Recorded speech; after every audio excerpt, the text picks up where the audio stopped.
I just want to say a few words.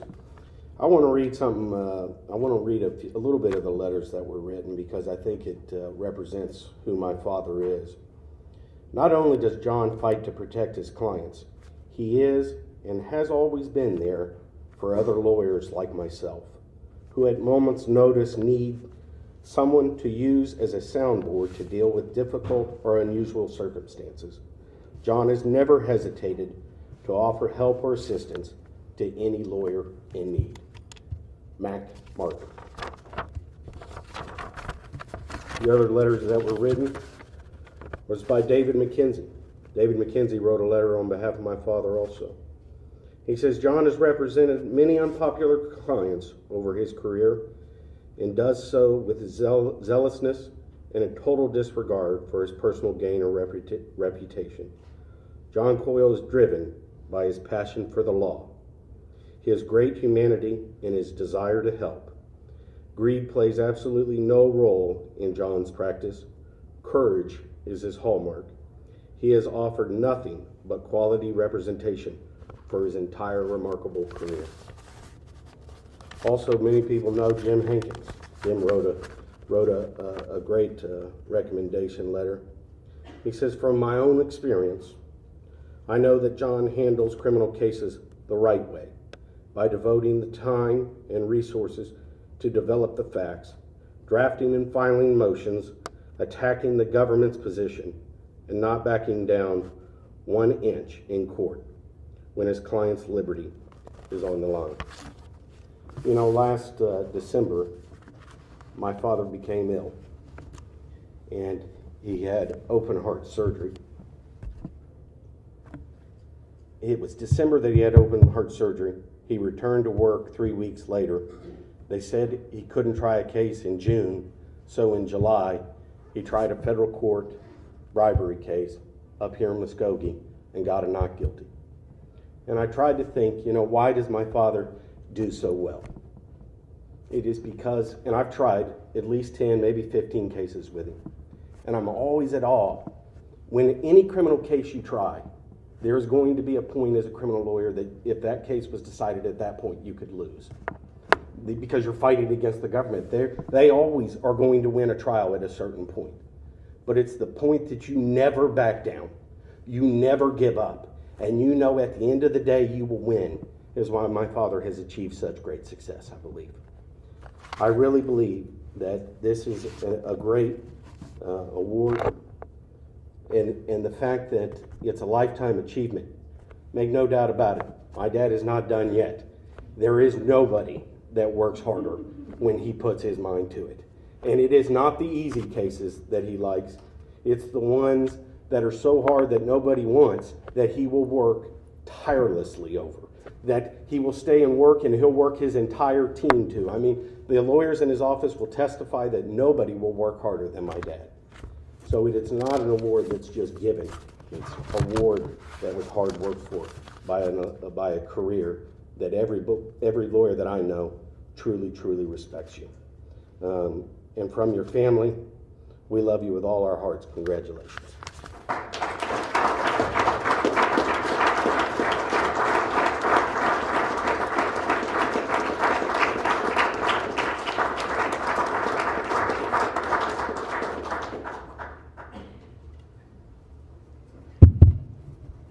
Thank you, Billy, and thank you, Matt Martin.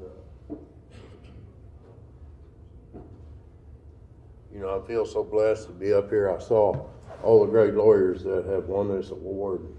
I read about Lord Erskine the other night, and wow, what a guy. I mean, he represented people no matter what the circumstances.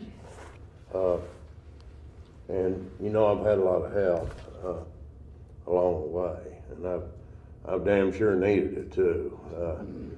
All the way, I had to, the other day the newspaper sent somebody over to interview me and take my picture.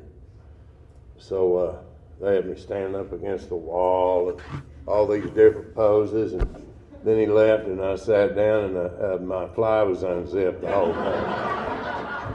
And I thought, boy, that ain't an old man deal.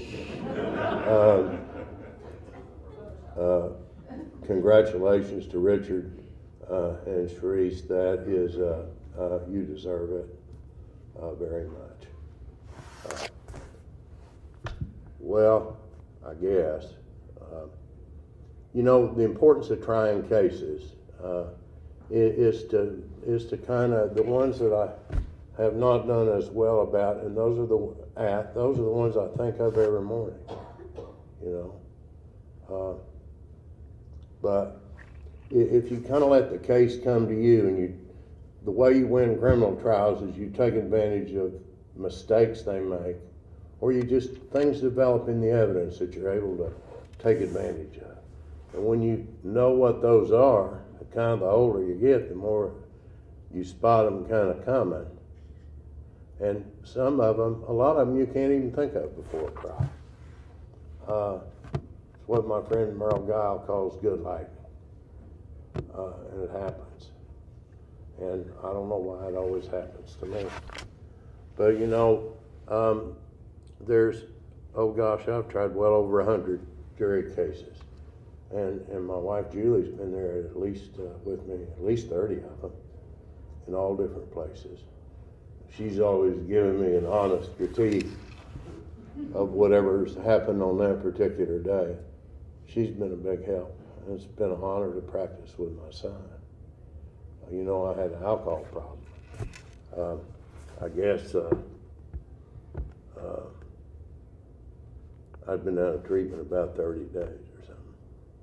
And Billy and I went and tried a case in federal court that they said we couldn't win. We had to enter a plea. I think the jury was out about an hour. Not guilty. So then I think we won about 6 out of 7 trials in the next 10 months or so. So, when the hell that was 10 years ago. And I've got a lot of blessings. I'm sorry not to be more composed, but I guess the people who said so many nice things about me, hell, I thought I died when I was able to read the letters. But I want to thank everyone in this room. Thank you, Ziva, for being a champion for the truth. And really, the truth is what sets us free. And if you just talk to a jury about the truth, wow. So I'm very honored so many of my friends are here. I look around and gosh, I know almost everybody in the room. And the ones I don't, I want to meet. But, I remember so many of you that I was there in some of your first trials. So many people here have helped me, David and Scott, Billy and Merle, and I have had so many battles. Bob Wyatt, Garvin Gall, you guys have been such a great support to me and my friends who came all the way from Oklahoma City today just to watch this. They don't have any business with a bar. They got another kind of bar, but not that one. But Gary Pearson and Robert Blair and Eddie Wells came from Oklahoma City, and the Dean of OCU Law is here. I love you, Valerie. You've been a great deal for all our city, really, in Oklahoma City. And, I got a lot of people to thank, but y'all don't want to hear me just kind of moan on. But, like I said, I got my eulogy early, and I'm very honored by this award. And the other day I went down to Chickasha in Grady County, where the Attorney General has charged a 77-year-old man with conspiracy, a guy that all his life done the right thing. So we'll probably have a trial this spring. And, so I hope that I can be like Lord Erskine. I mean, that guy was really a badass. So, I mean, I don't think I can do quite as good as he did, but I mean, he made like 7-hour speeches and stuff. But I'll be sticking up for that guy, and I look forward to it. I love you.